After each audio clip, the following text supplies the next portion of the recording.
அப்படின்னா டாக்டர் வாசுதேவ் சரண் உக்ரவால் அவர்களால் எழுதப்பட்டது. இப்போ ஃபஸ்ட்டு லேखक परिचय.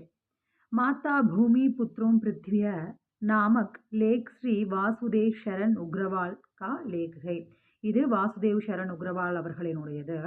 आपके निबंधों में ज्ञान की ऊंचाई, चिंतन की गहराई और भाव की तरलता और तीनों है. அதாவது இந்த நிபந்து இந்த நிபந்த் அப்படின்னா தெரியல, நம்ம கட்டுரை. இந்த நிபந்தில் வந்து என்னென்ன இருக்குது அப்படின்னா, ஞான் கி ஊஞ்சாய் அப்படின்னா ஒரு அறிவு, அதனுடைய ஒரு உயரம், அவருடைய அந்த அறிவினுடைய உயரம் எப்படி இருக்குது, எப்படி உச்சத்தில் இருக்குது, அந்த மாதிரி அவருடைய நிபந்து வந்து அதை வெளிப்படுத்துது. சிந்தன் கி கெஹ்ராயி, அவருடைய சிந்தனை இருக்கு இல்லையா, அந்த சிந்தனையினுடைய கெஹ்ராயி அப்படின்னா ஆழம் எப்படிப்பட்டதாக இருக்கு. மற்றும் பாவ், உணர்வினுடைய, தரலதா அப்படின்னா உணர்வினுடைய அந்த